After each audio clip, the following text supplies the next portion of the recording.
Last group of the day, so maybe the absolute best group of the day, and I've got plenty of energy, so you don't have to worry about me getting tired. So, my name is Michael Holt. I'm a martial arts instructor at a place called Tiger Rock Martial Arts. If you've ever seen me before, hands up. Anybody?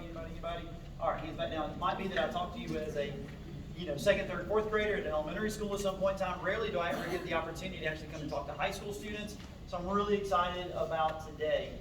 So you may know me as the karate guy. I like to be known as some other things like follower of Christ, husband to Melissa, father to Samuel, age 15, father to Maggie, age 13, foster to Royal, father to Royal, foster father to Royal. He's about to be 2 years old, slightly above our average golfer, coach of a travel basketball team, and hopefully overall good guy.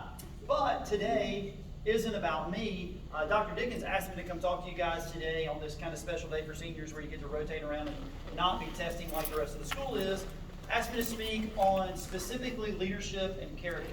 And so hopefully he felt I had some things to be able to say, maybe just to speak words of encouragement into your lives today. With a group this size, there's always the situation where I've probably got some of those extroverted people who are perfectly happy answering questions, speaking out loud. Then I've got some of those introverted people who would rather have your fingernail ripped off than actually have to talk in front of people. So hopefully when I ask questions, and again, if you're the introvert, I'm not going to call on you and ask you to make you feel weird at all. But if you are extroverted, I'm going to ask a few questions. Just kind of shoot me some answers out as we go. So when you think about leadership positions or people that have been great leaders, those type of things, who do you think of? What do you think of? Leadership positions. Are you asking about certain people or are you asking about certain positions? Yes, both. Okay. Mother. Somebody say mother? All right, so parents. Yeah, parents are in leadership roles. People in the military. Military people. So even leaders, there's a leadership levels in the military. So obviously generals, colonels, those type of things. Military leaders, people are in leadership roles. There's so many more. Come on. Where are my extroverts? Go ahead. Sports coach. Sports coaches. Yeah, coaches, absolutely. Principal. So it's school administrators are in leadership positions. Yeah, so in band, section leaders, it's a leader because it's a section leader. So absolutely, there's already inherent things built into those roles because they're called something leader, right? Somebody else, somebody? Teachers, excellent. They have leadership roles. Team captain, so if you're a captain of a sports team, you have a leadership role in that process. What else? CEO of a company. Inherently chief executive officer, you're a leader of that company or in a leadership position. All right, so you gave me all positions. Nobody gave me some name of this great historical leader or whatever. Martin Luther King Jr. All right, very good. So there's lots of other names that might pop into your head. So here's the question. Just because you have a leadership position, does that mean you're a good leader? No. Absolutely not. We've all known plenty of people in those spots who are terrible leaders possibly, but what would make them a terrible leader? Here's question number 2. What words to you describe someone who is a good, effective leader? What kind of leader do you want to follow? What are those kind of words? Hardworking, proactive, disciplined, trustworthy, loyal, she said humble, kind, decisive, a listener. You might win the prize of the best word so far. Courageous. You get bonus points. 2 points for you. I'll let you know in a minute. All right. So somebody said something else? Ooh, 2 points for you too. Did you look at my notes? All right, 2 points for you too. All right. Selfless, excellent. So I might just give you 2 points for that too because we're going to come back to that. All right, so 3 words we're going to talk about today with respect to being a leader. And so here's the deal. You may be sitting here like, dude, what's he talking about? I'm not a leader. I don't want to be a leader. I just want to go home and play my video games today. Okay? Whatever the deal is, in some way, shape, or form, you are already in a leadership position because you're a senior at this school. And you may be like, I don't want to be a leader just because I'm in 12th grade. But people do look up to you. If you're an older sibling and you have younger siblings, you're automatically in a leadership position. Now, how do you use that? You're in a leadership position. I didn't say you're being a leader, Okay? Because you can have a leadership position and not be a leader. But how you act in that leadership position is important. So we're just going to kind of talk about that. So 3 things we're going to talk about: integrity, courage, and servanthood. We'll call that being selfless. Okay? And we're just going to talk about that a little bit. And when you think about leaders, those are words y'all came up with. Now when you think about people in leadership positions, if you judge them based on that standard of being a leader, we've got some really great leaders, and we got some people that are like definitely in leadership positions that don't have a clue how to lead. In your opinions on the words you gave me, and I kind of agree with some of those, because those are 3 that we're going to talk about today. So let's talk about integrity. Somebody give me, what's a definition of integrity?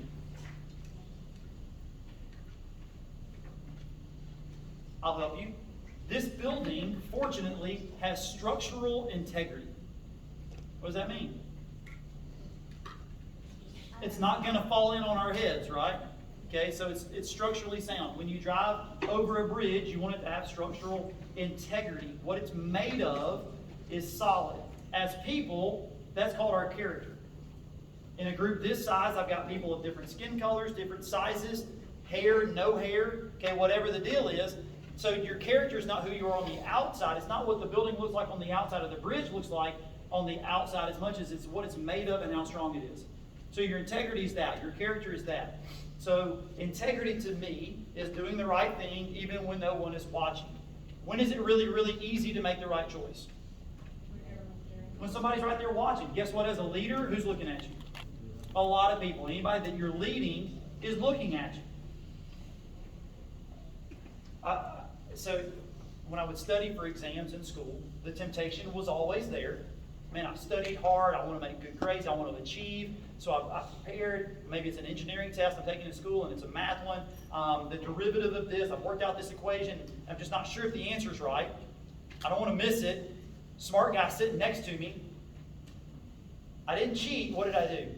You checked. I checked my answer. I was being resourceful, right? Unless my answer didn't match his, then what happened? Then I cheat, right? It's just cheat if I change it, right? Or you might work it out again. Okay, I might decide to work it out again. We can justify it all kinds of ways, but when am I not going to look over at that person's paper? For sure. If the teacher's standing right there beside me, right? Because if I get caught looking at all, I know there'll be a negative consequence to that. When we're driving, when is it really, really easy not to speed? When you see the cop up there with his radar gun shooting and checking speed, right? Then we get past the cop, then it's maybe it's another story, maybe it's not, okay? But it's really easy not to speed when we see the police officers. We're going to make the right choice in that situation. Integrity is we do that even when nobody's watching us. A little silly illustration, but I'm going to use it for you, and then we'll just kind of draw some points out of it. So me, my wife, son, daughter, foster son, let's say we're going to go out of town for 5 days. Little family trip. We've got 2 dogs. One's about 7 or 8 pounds. She's a miniature pincher. We call her Minnie. We got a 60-pound black lab mix. Name's Bella. We're going to go out of town. I don't want to take the dogs and board them at a vet where it's not their environment and whatever. They've got a nice big backyard, doggy door. They can go in and out, whatever. But I just want somebody who can obviously transport yourself, somebody to come to the house, check on the dogs first thing in the morning, check on the dogs at night, maybe take 10 minutes while you're there, play with them, get the tails wagging, make sure they're fine, feed them. We live about 12 minutes, let's just call it 10 minutes from here. So let's say it's 10 minutes there, 10 minutes while you're there, 10 minutes back, twice a day. That's 30 minutes times 2 is 1 hour. Going to pay you $150 for 5 days. The math is, I had other classes say, how much is that a day? And it was like a struggle. So $30 a day for an hour's worth of work. That's $30 an hour. Is that pretty good money these days? It is, okay? Now, if you're making more than that already, you're either doing something illegal or I need to talk to you about doing what you're doing. Okay? So $30 an hour is pretty good. So that's what we're going to pay. And I just need some, what kind of person would I choose to do that? Responsible. I don't want to have to remind you to do it. Like, that's what I'm going to pay you to do. Like, just remember to do it and shoot me a text each time you do it just so I know it's done and everything's fine. Right? Somebody who's responsible. What else? honest. We'll call it trustworthy, honest. I'm going to give you a key to my house. What's in our house? Stuff. Okay, it's ours. I mean, it's okay. But if you want it, just don't take it. Ask. Maybe we'll talk about it. You can have it, something, okay? I got to know you're not going to, there's a pool in the backyard. Got to know you're not going to come over to the house. Hey, he's got a pool. Start calling or texting all your friends. Going to come have a big pool party at the whole house, right? If you want to have a party, you can ask. Maybe we'll work that out, okay? But it's got to trust. And it's really easy if I see something missing while you have the key to know what happened, that you probably took it. But I got to trust you're not going to go make a duplicate. I don't want to have to change the locks when we get back. So I just got to know that I can trust you, right? Do you have a word? It's not a word, but you probably don't want someone that's scared of dogs. I don't want somebody that's scared of dogs or that hates dogs, right? Maybe somebody that actually cares about animals, even if you're one of those cat people, okay? But I would even maybe let a cat person come take care of the dogs, okay? But if you at least like animals, all right? So somebody that's trustworthy, responsible, any other words? So here's the question. Would you fit that category? You don't answer that out loud. That's one of those you should look internal, think to yourself, okay? Would you fit that category? Are you responsible? Are you trustworthy? Well, let's say I'm going to choose you, or that you're desiring to do that, okay? It's going to be a little awkward. Can I choose you? Is that okay? You okay? You're comfortable in your own shoes? All right. So that I'm going to pick him, and he's interested at least. I don't know you, so how am I going to choose you? I'm probably going to want to do what? You're probably going to want to talk to people that he knows. Before I do that, I'm going to talk to him for a little. I'm going to just talk to you, get a little feel for you. Like, can you look me eye to eye like a man? Or you like diverting and can't look me eye to eye? We get to be able to have a conversation about that and get a little bit of information about it. What's that called? It's an interview, okay? So y'all already did the workforce something be marketable, right? I don't know if they talk about interviews or not, but that's an interview. And then I'm probably going to talk to some people that know you. And maybe some that maybe don't know you as well, that just kind of see you from afar, and just to get a little bit like what's your opinion of him and whatever, even though life's just not always about what other people think about us, because I don't like to live my life just to make everybody else happy. But it does matter what kind of reputation we have. So I'm going to do that, and what's that called? References, right? In the real world, those are references. People are going to want to know what other people think about you, okay? So our reputation does matter. Y'all with me back there? Y'all good? We good? All right. So reputation does matter. And what people think about you does matter. But even more importantly, what you think about yourself matters. Do you want to be someone that has integrity, that is trustworthy and responsible? So anyway, I'm going to get up on my soapbox. That's a way to say I'm going to preach for just a minute. Okay? Part of integrity is commitment. So if you say you're going to come and do that, commitment, responsibility, that kind of stuff all kind of goes together. What's missing that a lot of adults have screwed up in today's world is to understand what a commitment means. And so I'm not judging anybody, because I'm certainly not perfect either. But in today's world, when people get married, what are they making? A commitment. And there's normally these things that they say before that. What are they called? Vows. Right?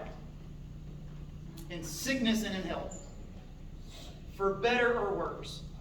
For richer or poorer. What's the last part we're going to say? Until we get a divorce. No. Till death do you part. Right? Or as long as you both shall live. The positive spin on that. Thank you. Okay? As long as you both shall live. Then why do half the marriages end in divorce?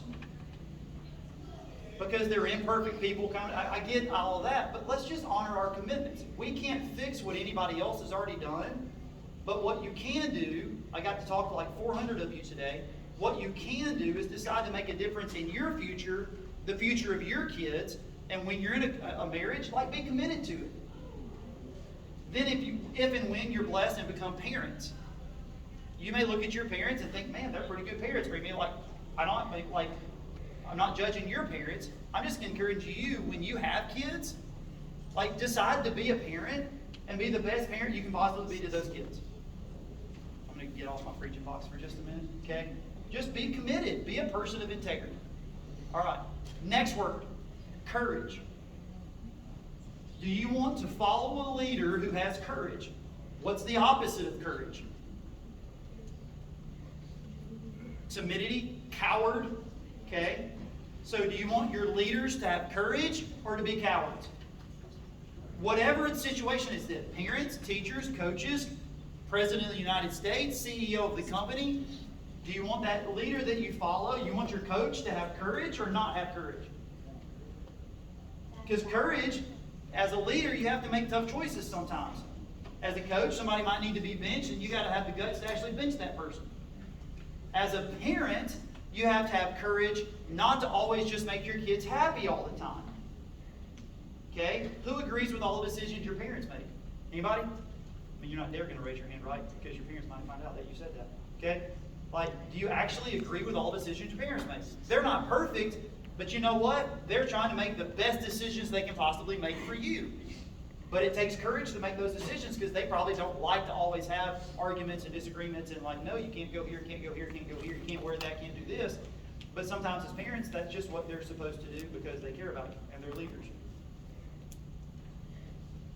How about government officials like a president? Why do we want a president that has courage? The president has the ability to make choices that drastically affect not just the happiness of our lives, but literally life and death situations. Do I go to war? Do I not go to war? And some of those take courage to not go to war, and sometimes it takes courage to go to war. We just need people that are courageous and to be able to make those decisions. If you end up being a business owner, a manager, someone in some sort of a role that has people under you, at some point in time, you might have to do the dreaded, awful thing of firing somebody. Now, you go back to The Apprentice TV show and Donald Trump, you're fired, and it seemed like to be a fun, happy thing to fire people. I assure you, like good leaders, when that ever has to happen, it's not an enjoyable, fun thing to do. Because you're drastically changing life-altering situation of the person that works for you. But you have to have the courage to do that if it needs to be done. So you want your leaders to have integrity. We want our leaders to have courage. All right, we'll spend the rest of our time on the third point, and that was servanthood. So I could have dug into all kinds of historical books and done this and that and other and picked maybe Teddy Roosevelt and how he was a servant, or General Patton and how he was a servant, or George Washington, how he was a servant, whatever. But I went to my favorite historical book, the Bible. Okay, this isn't going to be a sermon. It's not going to be a Bible, but it's kind of like a Bible class because I'm talking about a story from the Bible, but I'm not trying to convert you to Christianity. None of that. Okay, I'm just going to talk about a historical figure out of the Bible. You may be familiar with it, you may be not, but just listen to it either way. So, the most sold book ever in history is the Bible. Okay, Jesus is talked about in the Bible. Whether you believe it or not, there are other historical books that actually talk about Jesus also. So he was a person and actually lived. And so we're just going to draw points from one story in the Bible about something that Jesus did. That's proved it, documented it happened. Okay, now whether you believe he rose from the dead, that's a whole other discussion for a different day. But we're just going to talk about a simple story that happened in his life. So if you don't know, it's about 2,000 years ago. He lived for about 30 years in his parents' house, learning the skills of being a carpenter to build things. Then he spent 3 years going around all of the area where kind of he lived, which is like a third of the state of Alabama. But just going around that area with 12 guys that he kind of called and got to be the people that listened to him teach. Teachers back then were called rabbis. These guys just listened to him teach. And then they decided to leave everything that they were doing, their jobs, their families, and they just followed him around, listened to everything he did, and just kind of, in some ways, worshiped the ground that he walked on, literally. But these guys did that. Then the message he was teaching at that point was going against pretty much everything the leaders of that day were saying. The leaders were just interested in themselves, filling their pockets with money and having control. And what he was kind of teaching was bothering them, so they're like, we got to shut this guy up. Let's kill him. So, the night that he knew he was going to die, well, if you knew you were going to die tonight, would you be at school today? Probably not. Like, if you knew tonight was it, would you be here teaching today? Honestly, come on now. Right, probably not. Okay? If I knew tonight was it, I love you guys, but I wouldn't be here talking to you. I'd be with my family. I'd be doing something else other than this. He knew it was done that night. So instead of going over, hanging out at the beach at the Mediterranean Sea, instead of like doing whatever games they might have played back then, hanging out, having a party, whatever, he ends up having a strategic meeting with those 12 guys. As a leader, he was focused on his mission and what needed to be done, and he knew after he was gone, these 12 guys were going to go all over the known world at that point in time, way beyond where he walked around teaching, and they were going to take his message everywhere. So well that over the last 2,000 years, millions upon millions upon millions upon millions of people have gotten that message all over the globe, not just the known world at that point in time. So he sits down and has this strategic meeting with a meal. It's called the Passover. It just happened to be the time they were going to have that meal. And so they're all there around the table. They lay down. They didn't have chairs and sit at the table. So they're reclined at the table. And what kind of shoes did they wear back then? They had sandals on. Okay, and what was the condition of their roads? Our roads always aren't in great condition. Potholes stuck in and that kind of stuff. What kind of roads did they have? Dirt roads, maybe some little rocks built in or whatever, but mainly just dirt roads. And what did they drive? Their own feet, horses, mules, something like that, right? So camels. So there wasn't this, they were going to be feet on the ground. So when they all gathered around the table, I'm laying here, dude's laying here. What's he laying right next to? My feet. You might be a foot person. Okay? I'm not going to go into that. You might be a foot person. In our martial art at Tiger Rock, for years and years and years and years and years and years and years and years, we did it barefoot. In our jiu-jitsu, we still do, but in our stand-up class, we actually have shoes that students wear now. Okay, mat shoes. Because most people, they just don't want just feet. Okay? So, yeah, and if you're the last class of the day and everybody already been training on it, their feet, whatever. All right, so we actually wear mat shoes now. But here they are. They're all laying down at this table. They got nasty feet. Generally, the custom was they would come together and then the servant of the house would wash the feet. Well, this is the room they kind of borrowed, and so it's just them. Well, they're all laying next to each other's dirty feet. So Jesus decides to take this as a teachable moment to the people that he leads, and he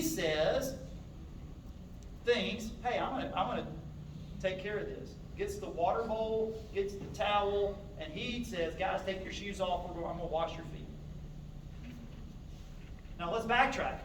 These guys followed him around, and what they were waiting on him to be was the next Alexander the Great. Alexander the Great was the Greek Empire, which was right before the Roman Empire. The Roman Empire is who was ruling at this time, and they were actually oppressing the Jewish nation. And so the Jews all thought, this guy, Jesus, he's going to be the next Alexander the Great. He's going to be the next military leader that overthrows the Roman Empire. So they're looking at this guy, and now here these 12 men are, and he's down washing their feet. I don't think Alexander the Great probably walked around washing his soldiers' feet all the time. Jesus uses this example to understand, hey guys, you got this big mission coming up, and for you to go out and spread this all over the world, you're going to have to realize life's not just about you, that you have to understand to have a servant's heart. So here's Jesus, at that time, not that big of a deal. Now he's a pretty big deal. But at that time, he just had these 12 guys. Okay? And he's washing their feet. One of them even says, you're not washing my feet. He didn't want to be served. And Jesus convinced him, oh yeah, I'm going to wash your feet. And then there's even a guy in the room that's actually going to turn Jesus over to the rulers at that night. He's going to betray him. Jesus knows it. And what does he end up doing? He didn't skip him. He even washed his feet. Is that how we picture in today's world leaders? Like when you think about a leader, do we picture that? Is that the image of leadership that we have? You might, okay? Is that what you picture? When the president gets together with his cabinet at the White House, do you picture the president, again, everybody's got shoes and socks on, so it's not a foot washing thing, but when the president gets out there, do you see the president getting up, hey, would you like some water? Your water cup's a little empty, would you like some water? And the president's going around like pouring some water in some cups? What do you think? He's got people to do that, right?